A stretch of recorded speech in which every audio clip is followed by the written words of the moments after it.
बोलिए सतगुरु देव की जय।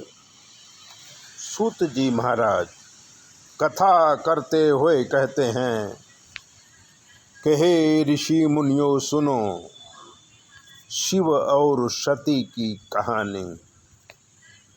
ब्रह्मलोक में धर्म सभा का आयोजन हुआ। सर्व ऋषि देव हाजिर थे। तभी दक्ष प्रजापति सभा में प्रवेश किया। सभी देव ऋषिगण खड़े होकर दक्ष का स्वागत करते हैं, लेकिन ब्रह्मा जी और शिव जी खड़े नहीं होते हैं। तब दक्ष प्रजापति ब्रह्मा जी को पूज्यमान वंदन करते हैं और शिव जी को श्राप देते हैं कि आज के बाद सृष्टि में शिव को कोई मानेगा नहीं और यज्ञ भाग मिलेगा नहीं। शिव जी तो अपनी मस्ती में बैठे रहे, लेकिन नंदी से रहा नहीं गया और उन्होंने दक्ष को श्राप दिया कि थोड़े ही दिनों में तुम्हारा अपमान होगा और तुम्हारा सर बकरे का हो जाएगा। ये बात को काफ़ी समय हो गया। दक्ष ने सोचा अब इसका प्रचार करना चाहिए और यज्ञ से शिव का भाग हटा देना चाहिए।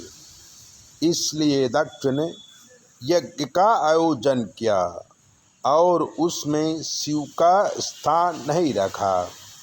सभी को निमंत्रण दिया, लेकिन कैलाशवासी अपनी पुत्री और दामाद शिव जी को निमंत्रण नहीं दिया।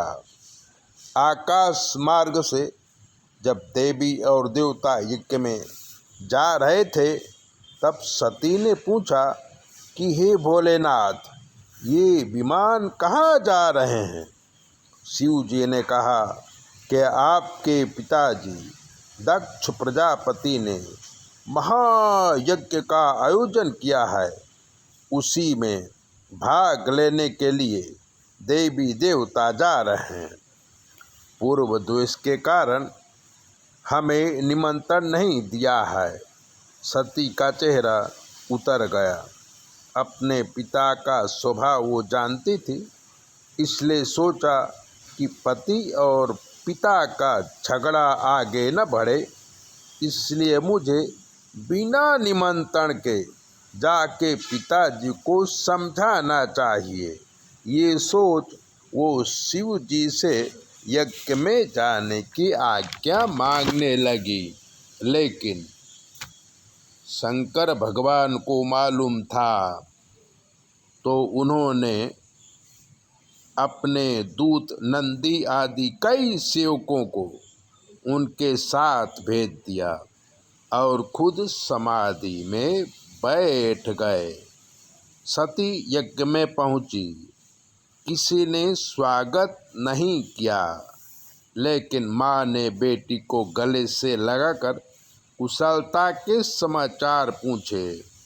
जब सती ने देखा कि शिव जी का भाग है ही नहीं, तो वो क्रोधित हो गईं और पंचाग्नि को प्रार्थना कर अपना शरीर यज्ञ कुंड में हवन कर दिया। चारों दिशा में त्राही त्राही हो गया। नारद जी ने शिव जी को समाचार दिया। शिव जी ने अपने जटा से काल भैरव को प्रकट किया और यज्ञ विध्वंस करने की आज्ञा दी। वही सती पार्वती के रूप में हिमालय पुत्री बनी और तप के द्वारा शिव को पति के रूप में प्राप्त किया। आज भी हरिद्वार के पास कनखल क्षेत्र में सती की सती भूमि और यज्ञ कुंड में मौजूद है। सभी दर्शन कर लाभ लेते हैं। आप भी कभी हरिद्वार जाइए तो कनखल जरूर जाइए और सती जिस यज्ञ में अपने प्राणों की आहुति दिया था उनका दर्शन अवश्य करिए। ऐसे ही दिव्य बातें जानने के लिए चैनल को सब्सक्राइबर करिए, लाइक करिए और अगर आपके जीवन में कोई भी कष्ट है तो 9825200108 पर फ़ोन करिए। ज्योतिष का कोई भी प्रश्न हो हम आपको बताएंगे और आपके सारे प्रश्नों का हल कर देंगे। लेकिन हमें सुनाई नहीं देता, इसलिए जवाब हमारी बेटी देगी और आपके सारे प्रश्नों का हल मिल जाएगा।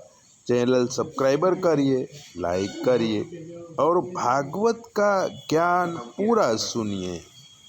जय भोले, अपना ध्यान रखिए।